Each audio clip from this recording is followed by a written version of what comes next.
हम सब ने सफल लोगों की कहानियां सुनी हैं, धीरूभाई अंबानी, एमएस धोनी, किरण मजूमदार शॉ। लेकिन सवाल ये है कि उनकी सोच में ऐसा क्या खास होता है जो उन्हें बाकी लोगों से अलग करता है।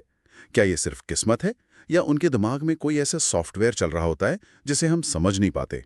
ये एक बहुत बड़ा सवाल है और आज हमारे पास जो स्रोत हैं वो नेपोलियन हिल की क्लासिक किताब थिंक एंड ग्रो रिच के सिद्धांतों पर आधारित है और वो इसी सवाल का जवाब देने का दावा करते हैं।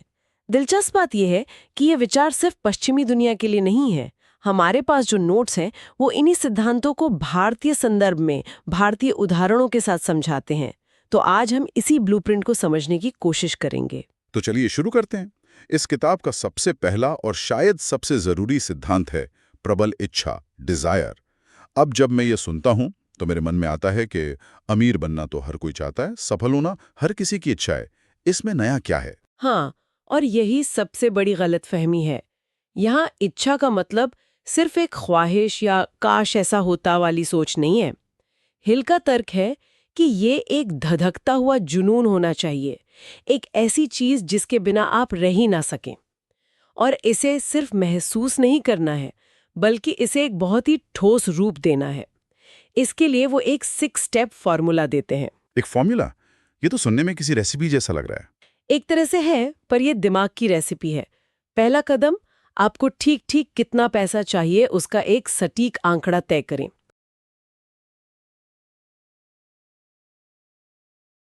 दूसरा, इस आंकड़े को पाने के लिए एक डेडलाइन तय करें। तीसरा, सोचें कि इस पैसे के बदले में आप दुनिया को क्या देंगे।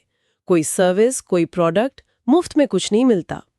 चौथा, एक ठोस प्लान बनाएं कि आप इसे कैसे हासिल करेंगे। पांचवा, और ये बहुत जरूरी है, इन चारों चीजों को एक कागज पर साफ साफ लिखें। और छोटा कदम? छठा कदम इस पूरे प्रोसेस को जिंदा रखता है। आपने जो लिखा है उसे रोज 2 बार पढ़ें, एक बार सुबह उठने के बाद और एक बार रात में सोने से पहले। और ये सिर्फ रटना नहीं है, इसे पढ़ते हुए महसूस करें और यकीन करें कि ये पैसा पहले से ही आपके पास है। ये प्रक्रिया आपकी साधारण सी इच्छा को एक जुनून में बदल देती है। इसका एक बड़ा अच्छा उदाहरण धीरूभाई अंबानी का दिया गया है। जब वो यमन में एक पेट्रोल पंप पर काम करते थे तो उनकी इच्छा सिर्फ ज्यादा सैलरी पाना नहीं थी। उनके दिमाग में एक बहुत स्पष्ट तस्वीर थी भारत की सबसे बड़ी पेट्रोकेमिकल कंपनी बनाने की। वो लक्ष्य इतना साफ था कि वो हर रोज उसी के हिसाब से सोचते और काम करते थे। तो सबक ये है कि अस्पष्ट चाहत नहीं बल्कि एक तयशुदा जुनून। और वो जुनून बहुत नाजुक हो सकता है। उसे बचाने के लिए एक कवच की जरूरत होती है, और वो कवच है विश्वास, फेथ। ये सिर्फ पॉजिटिव थिंकिंग नहीं है, ये गहरा अटूट यकीन है कि आप अपने लक्ष्य को हासिल कर लेंगे, भले उस वक्त आपके पास इसका कोई सबूत ना हो। डॉक्टर एपीजे अब्दुल कलाम की कहानी यहाँ बिल्कुल फिट बैठती है। एक मछुआरे के बेटे जिनके पास कोई साधन नहीं थे, लेकिन उनके पास एक अटूट विश्वास था कि वो एक वैज्ञानिक बनेंगे और देश की सेवा करेंगे। वो विश्वास ही उनकी असली ताकत थी जिसने उन्हें हर मुश्किल से लड़ने की हिम्मत दी। पर सवाल यह है कि यह विश्वास आता कहां से है? अगर किसी में ना हो तो क्या इसे बनाया जा सकता है? बिल्कुल बनाया जा सकता है, और इसका तरीका है अगला सिद्धांत, आत्मसुझाव, ऑटो सजेशन। सच कहूं तो जब मैंने पहली बार इसके बारे में पढ़ा तो मुझे ये थोड़ा जादू टोना जैसा लगा। क्या सिर्फ खुद से बार बार एक ही बात कहने से वो सच हो जाती है? ये सिर्फ खुद को दिलासा देना नहीं है, ये असल में काम कैसे करता है? आपका सवाल बहुत वाजिब है। ये जादू नहीं, मनोविज्ञान है। हमारा दिमाग 2 हिस्सों में काम करता है, चेतन मतलब कॉन्शियस और अवचेतन सबकॉन्शियस। हम जो भी सोचते हैं वो चेतन मन से होता है, लेकिन हमारी आदतें, हमारे गहरे विश्वास, हमारा व्यवहार, ये सब अवचेतन मन कंट्रोल करता है। आत्मसुझाव का मतलब है अपने चेतन मन से अपने अवचेतन मन को बार बार एक ही संदेश भेजना। अच्छा।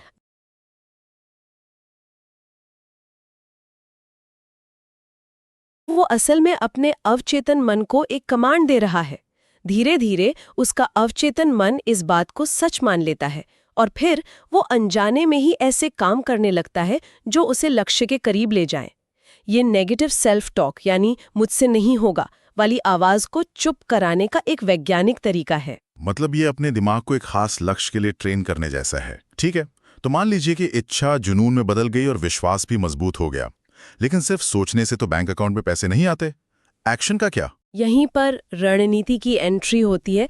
सोच को हकीकत में बदलने का पहला टूल है विशेष ज्ञान, स्पेशलाइज्ड नॉलेज। हिल बहुत साफ कहते हैं कि जनरल नॉलेज से बातचीत तो अच्छी हो सकती है, लेकिन पैसा विशेष ज्ञान से बनता है।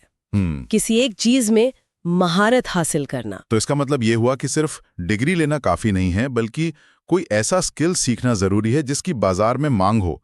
जैसे ओयो के रितेश अग्रवाल, उन्होंने होटल इंडस्ट्री के बारे में सिर्फ पढ़ा नहीं, बल्कि उसकी समस्याओं को जमीन पर जाकर समझा। वो उनका विशेष ज्ञान था। उन्होंने एक खास समस्या का एक खास समाधान निकाला। तो मुद्दा ये नहीं है कि आप कितना जानते हैं, बल्कि ये है कि आपके ज्ञान से किसी की समस्या हल होती है या नहीं। एकदम सही। और इस विशेष ज्ञान को एक नई दिशा देती है कल्पना शक्ति, इमेजिनेशन। हर बड़ा आविष्कार, हर सफल बिजनेस पहले किसी के दिमाग में एक कल्पना के रूप में ही जन्म लेता है। किरण मजूमदार शॉ ने उस समय भारत में एक बड़ी बायोटेक्नोलॉजी कंपनी की कल्पना की, जब ज्यादातर लोग इसके बारे में सोचते भी नहीं थे। उन्होंने वो भविष्य देखा जो अभी मौजूद नहीं था, और फिर अपने ज्ञान का इस्तेमाल करके उसे हकीकत में बदला।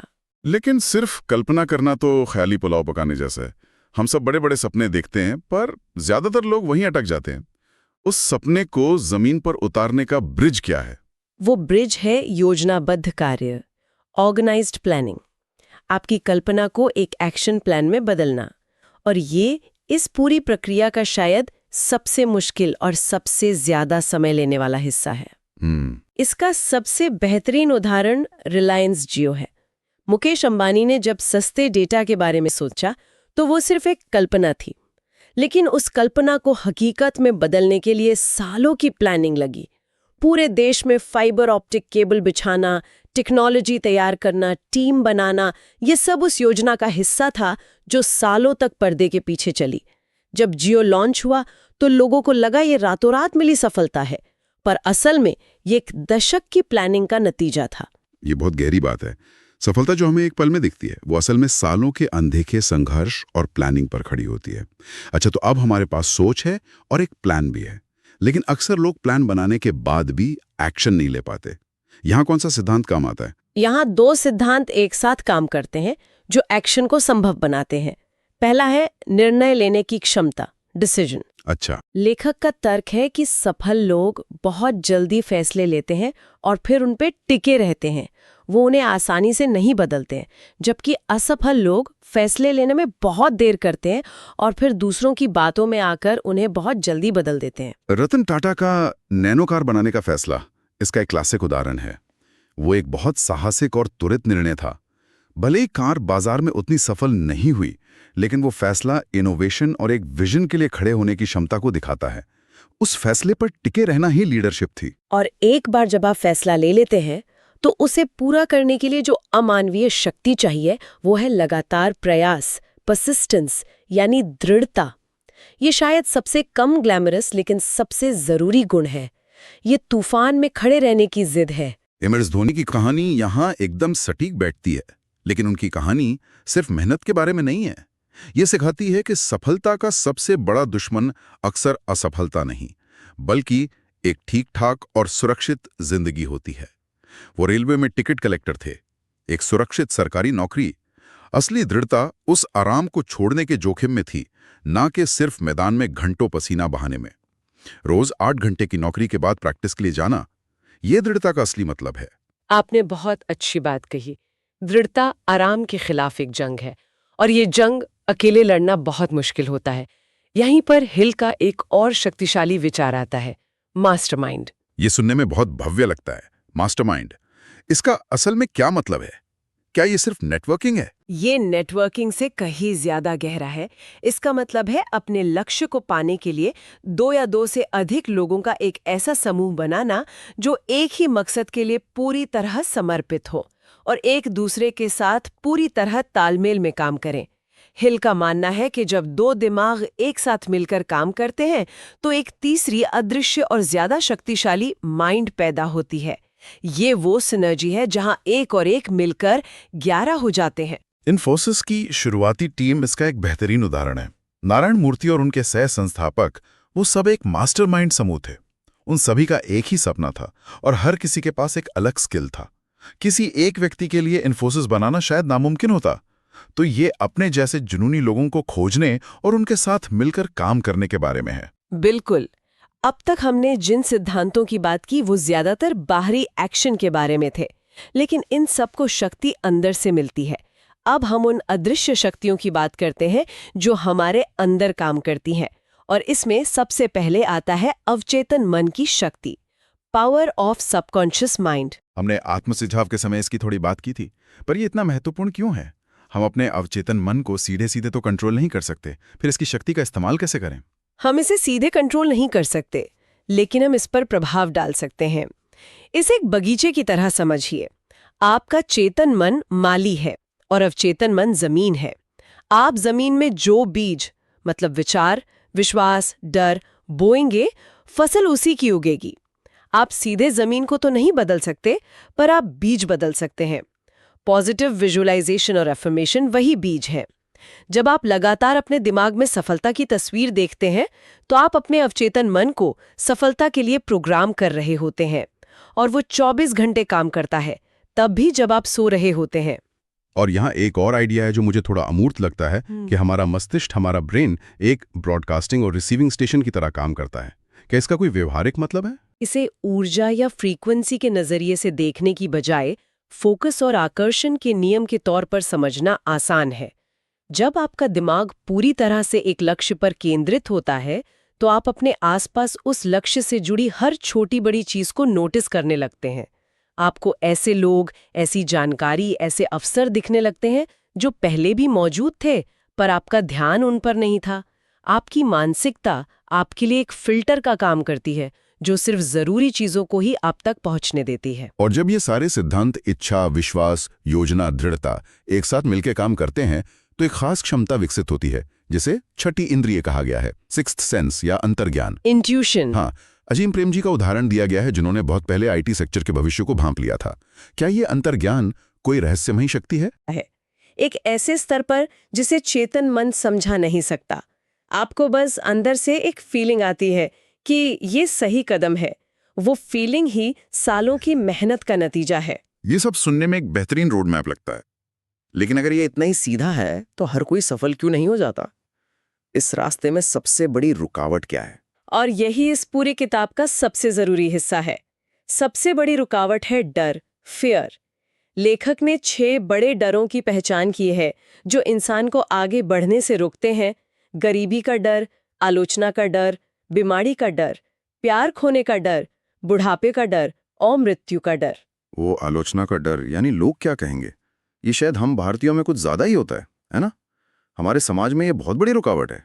कई लोग सिर्फ इसलिए कुछ नया नहीं करते क्योंकि उन्हें डर होता है कि रिश्तेदार और पड़ोसी क्या सोचेंगे। बिल्कुल, ये डर हमें पंगु बना सकता है। गरीबी का डर हमें जोखिम लेने से रोकता है। आलोचना का डर हमें अपनी आवाज उठाने से रोकता है। इन सभी सिद्धांतों का असली इम्तिहान तभी होता है जब आप इन डरों का सामना करने का फैसला करते हैं। इसीलिए इस किताब का सार एक ही वाक्य में है, you are the master of your destiny. आपकी नियति आपके हाथ में है, अगर आप अपने डर को अपने ऊपर हावी न होने दें।